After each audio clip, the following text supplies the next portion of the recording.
Thought I'd show a small update to this railway layout and a few updates I've done to the trains in here. And a few updates to the railway table I've done since last time I showed this table. Recently, I think I did this, I did this last night. I've added a new bit of extension to the yard. What I've done is used the wide point and a bit of track to make a new lane for the yard. Secondly, I have had a new year getting another locomotive soon.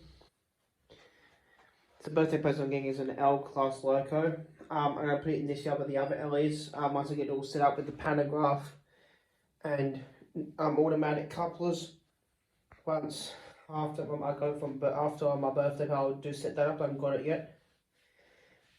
Secondly, the semaphore signal, I've got to motorise this one.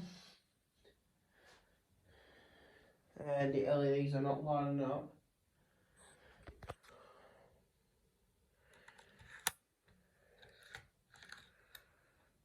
So check. There we go. Now they're gonna light up. I've been adding LEDs to most of my semaphore signals.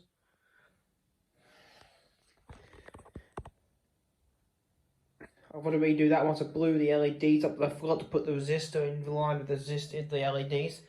I'm not going to LED this one because you don't see the way I'm doing this.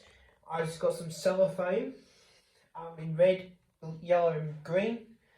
I put it on the spectacle arms, coloured in black, and I'll show you this one's better. Then put the bright coloured cellophane behind the spectacle, and when it moves, looks like a real semaphore signal. I have shown this already on video, I think, but I've added the Parson loop board. Now on the telephone on this board is here. It's not hooked up, but that's a genuine railway phone from the 60s. It's made by GEC, General Electric Company UK. Phones exactly like this were used in Flinders Street Station, but central battery models. If anybody should see this video, you know that's why I keep my railway phone now.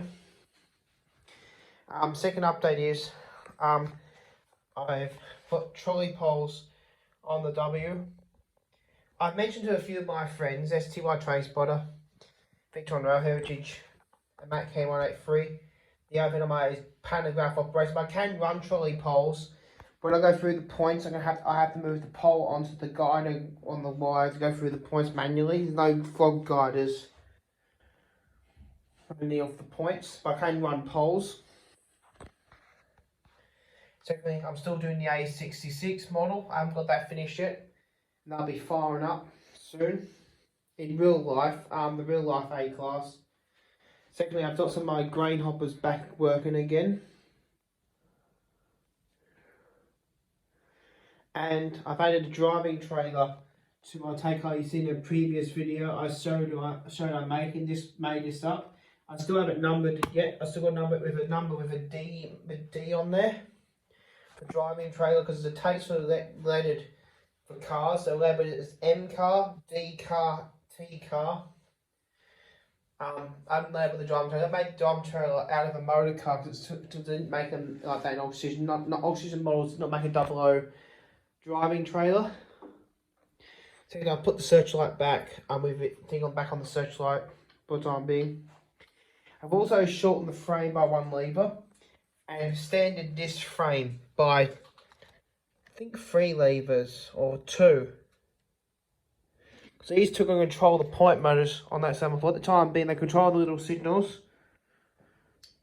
See above the telephone, so you can see what's changing.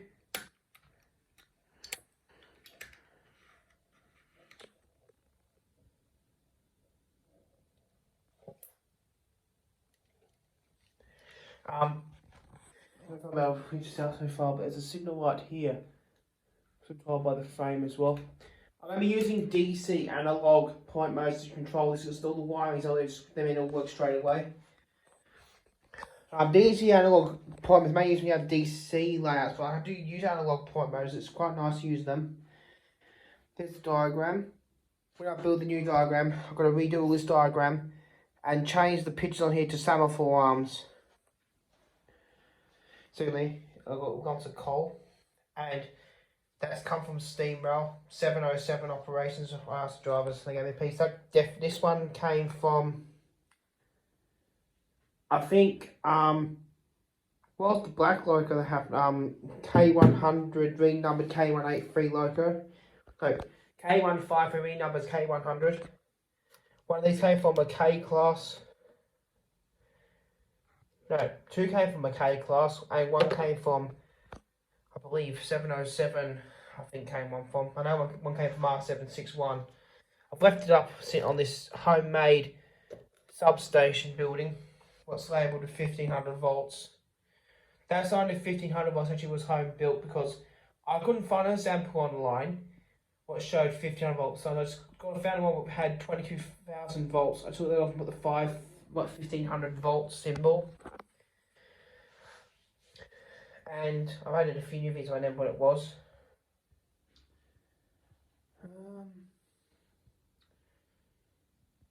I don't know what it was actually.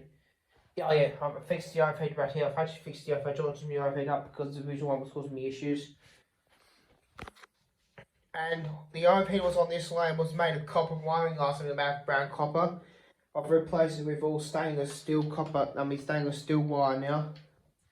Me and my mum spent time building this iPad. My mum holds it up while I solder the bits together. It's easy to have two people helping you, because all you have is some clamps doing it, holding it. It's easier if you have tools like this to get your mum or dad to help hold the wire while you solder it together. It's quite difficult trying to do it one-handed. When I do move home, I'm not going to keep this layout table. I'll be stripping this bare, like completely stripping everything off, and building a new layout table in the near future when I move place. Move my home to Footscray, maybe if I'm moving, get the place in Footscray. I'll be building a brand new layout table when I move there and be building all the iPads for me a while. But we'll probably build the iPad as dual function iPad, as pole and panel operation. Got some new wagons there, that one there is new. Where's the red one? The red one there is new. And on the 13th of August, we'll have a new L class on this layout in the Victorian Rail livery. I've got a pantograph ready for it. Plus the automatic couplers. I'll show you the pantograph and automatic couplers. In front of my railway padlocks, I've got the diamond pantograph. Let me see if I sit on mini, will that actually focus? I don't think it will. Focus it up because that's the pantograph I'll be using. These come off eBay for $20. You get two of them for $19. These are quite better than the original Excision ones because you have like a slight bend in the opening where this pantograph will snag. It'll rip it right off the roof. I've had that happen a couple of times. And these are the automatic couplers I'll be using. They come from the United States at this time of year. Sargent Engineering is not importing things over here. I believe it's something to do with the Australian government, I'm pretty sure, not the in the United States. I do have another one and I'll have to find out soon, but I'll go back to the railway room.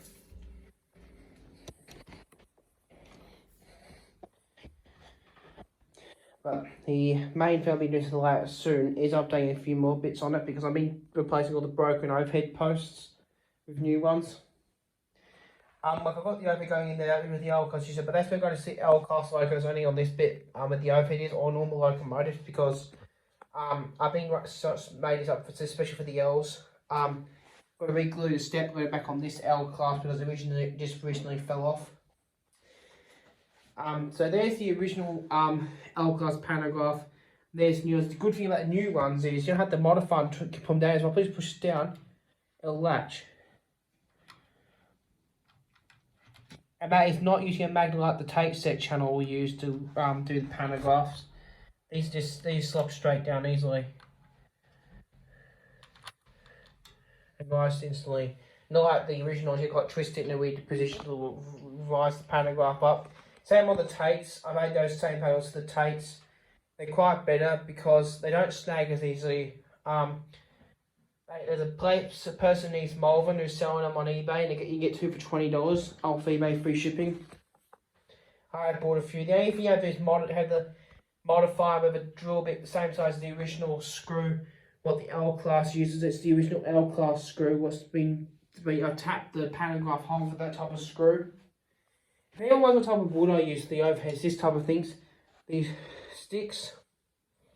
I believe they sold as barbecue kebab sticks. I'm pretty sure they're sold for, or they're used for something else. I think they're sold for that because the thin ones sold as that, but I can't remember what the big ones are sold for. But anyway, I use the overheads. They're quite good sticks.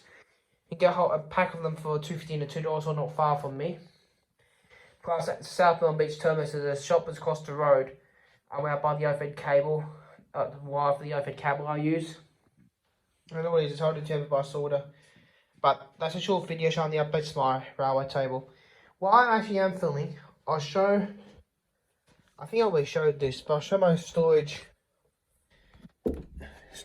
cabinet for the trains. It's not the laundry cupboard. We don't use this laundry cupboard or anything. I just use it to store the trains in. P13's under repair, but it's missing components on the front. We'll find them. Most of my NRs are in there. Most of my waiting decoders. Got the 82 and the old Wyckoffs of mine and the Mark 1s. Gone, and my other locomotives up there. Now to be, I was looking for something yesterday. I was going to check, so I just found something I've been looking for. Let me see, so I'm going to go back. There we go, I figured that in there. Just wondering that. So I'm going to keep all my logos for now in the laundry cupboard. It's got a good place, you don't know they're here, and also in a dark place. A lot of people aren't aware, these logos can get, like, go really faded colour when you leave them in the sun. That can happen. Because I've had that happen once. But that's a short video showing my model railway table update.